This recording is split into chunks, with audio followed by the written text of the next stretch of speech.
Hi, my name is Brian Norton with the In-Data Project at Easterseals Crossroads. Today we're going to take a look at some accessible gardening tips, and Jim Rinehart from our clinical program is going to show us. Hi, this is Jim. I'm an Easterseals Crossroads Assistive Technology Specialist, and today's tech tip is about setting up our accessible garden. This garden will be excellent for folks who are challenged, such as bending down to the ground to tend to their garden. I have some mobility issues as well. So as you can see in the video, what I've got set up are kind of some sawhorses on the patio with pallets laid up on top of it, and that'll be the first step for that.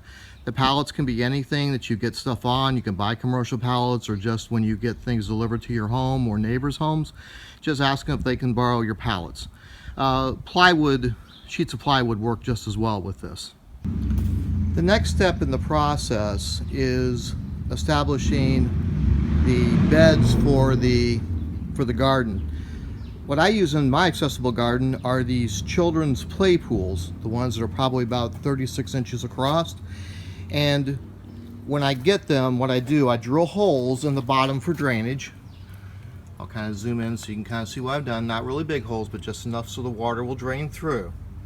And what I will take is I will put these pools up on the pallets that I had earlier.